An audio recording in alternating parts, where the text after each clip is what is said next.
Msimu unaelekea ukingoni huu wa 2024-25 na tayari klabu mbalimbali zimeshaanza kujiwinda kwa kutaka nyota kadhaa ambao tayari wapo katika orodha yao. Lakini kwa sasa tunakwenda kuangalia Young Africans. Tumewaangalia katika sessions zilizopita juu ya nyota ambao wanahusishwa nao, lakini kwa wakati huu wanahusishwa pia na kocha mpya.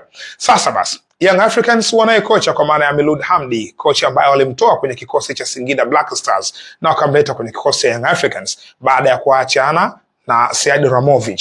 Lakini baada ya kuingia Miloud Hamdi, mwenendo wake sio mbaya so far, bado yupo kileleni katika msimamo wa ligi kuu ya NBC, lakini Young Africans wameona wanahitaji kocha mwingine ambaye mwenye wasifu mkubwa zaidi, ambaye anaweza kuwavusha kwenye michuano ya kimataifa. Yanga kwenye anga la ndani, kwenye ligi za ndani sio tatizo kwao. Ni timu ambayo imekuwa ikikusanya vikombe kwa misimu mingi, lakini kwenye anga la kimataifa inaonekana bado hawajaridhika na kile ambacho kinaendelea. Kumbuka msimu uliopita, kwa maana ya msimu huu wa 2024-25 wa ligi ya mabingwa Afrika, wameishia katika hatua ya makundi ya michuano hiyo, jambo ambalo mtani wao tangu walipoanza kufanya uwekezaji huu wenye tija hajawahi kuishia hapo. Kwa hiyo wenyewe wamecount kama ni failure.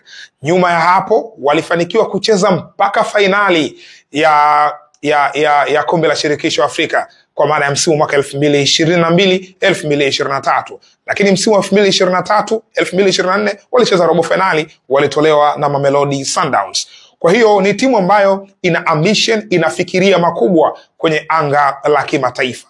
Hivyo basi wamewiwa kumtafuta kocha mwingine ambaye ana wasifu mkubwa zaidi ukilinganisha na ambao yuko nao Hamdi Miloud. Hamdi Miloud ni kocha mwenye experience na African football. Kumbukumbu yake kubwa zaidi ni kucheza fainali ya ligi ya mabingwa Afrika mwaka 2015, akapoteza dhidi ya TP Mazembe ya DR Congo. Hivyo basi kwa Young Africans wanahitaji kilicho bora zaidi kwa maana ya kocha mwenye wasifu mkubwa, na kocha huyo ni Jean-Froid Ibenge, ndiye ambaye jina lake liko pale juu kwenye swala zima la kuhitajika kwenye kikosi cha Young Africans. Kwa nini Jean-Froid Ibenge? Kwa nini? Ibenge ni moja ya makocha wenye uzoefu mkubwa sana na African football. Ibenge, ikumbukwe, ni kocha ambaye ameshafanikiwa katika kandanda ya Afrika. Huyu ni raia wa DR Congo na Watanzania wengi wanamfahamu, sio kwa mara ya kwanza kumsikia na kumuona pia. Wameshamuona mara kadhaa tangu akija Tanzania akiwa na kikosi cha IKS Vita Club, ameshakuja Tanzania akiwa na national team ya DR Congo, ameshakuja Tanzania akiwa na kikosi cha Al Hilali. Mara ya mwisho ni msimu huu alikuja kucheza hapa kwenye kikosi dhidi ya kikosi cha Young Africans sao. Sasa Jean-Froid Ibenge ni kocha mwenye wasifu mkubwa. Miongoni mwa wasifu wake, lakini kabla tujaangalia wasifu, ni kocha ambaye anafundisha Al Hilal ya Sudan kwa sasa, na mkataba wake unamalizika mwishoni mwa msimu huu 2024-2025. Msimu huu utakapomalizika, basi mkataba Jean-Froid Ibenge na Al Hilal utakuwa umeisha rasmi, ingawaje ana option ya kuongeza mkataba wa mwaka mmoja katika kipengele cha mkataba wake, lakini inaonekana kabisa kwamba uwezekano wa kusalia hapo ni mgumu kutokana na timu nyingi ambazo zinamuinda. Miongoni mwazo ni pamoja na Young Africans. Sasa tunakwenda kuangalia wasifu wa Jean-Froid Ibenge. Katika anga la ndani ameshafanikiwa, kwa maana akiwa anafundisha Kongo, ameshachukua ubingwa wa DR Congo, ameshachukua ubingwa wa Sudani, lakini tunapokuja anga la kimataifa, sehemu ambayo Yanga ndo ana shida zaidi, wanaihitaji zaidi, Jean-Froid Ibenge tayari huyu ni bingwa wa kombe la shirikisho CAF CC mwaka 2021-22 akiwa na kikosi cha RS Berkane. Yes, huu ndio wasifu wake mkubwa zaidi wa kubeba kombe la shirikisho Afrika. Mbali na hapo, Jean-Froid Ibenge, hii sio medali pekee katika michuano ya CAF, mbali na katika ngazi ya klabu, katika ngazi ya kimataifa alishawahi kuchukua kombe la CHAN. Ilikuwa mwaka 2016, fainali zilizofanyika Rwanda, na alibeba ubingwa DRC waliifunga Mali mabao 3. Hii ilikuwa ni mara ya kwanza kwa DR Congo kuchukua ubingwa huu wa CHAN, na walimfunga Mali akina Djigui Diarra, DR Congo akina Yannick Bangala, Joyce Lomalisa Mutambala na wengine wengi ambao walikuwa wakitengeneza kikosi hichi. Kwa hiyo hii ni medali yake nyingine. So ana medali hii hapa, ana medali hii hapa ya michuano ya CAF. Lakini hii ni kwa ngazi ya timu za taifa. Kama haitoshi, ameshawahi kucheza fainali.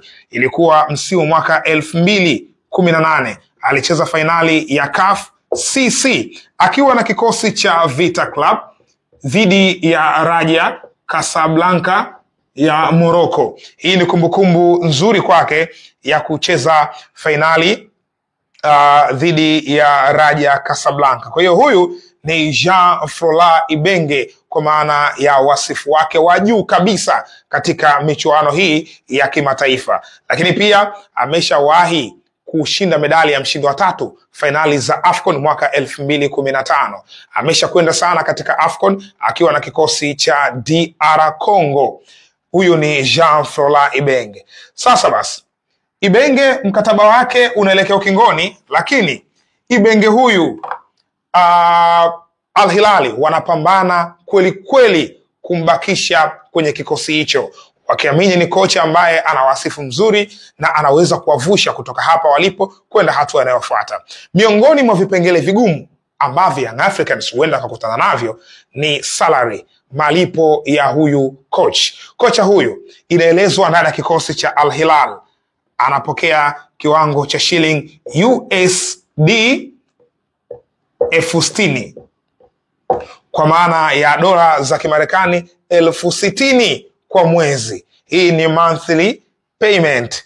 Hii ni kiwango kikubwa sana cha fedha, dola 60,000 za Kimarekani. Kwa mazingira ya pesa ya Kitanzania ni zaidi ya shilingi milioni 160, zaidi ya milioni 160 za Kitanzania kwa mwezi. Hiki ndicho ambacho analipwa akiwa na Al Hilal, miamba hiyo kutoka Sudan, au the Blue Wave.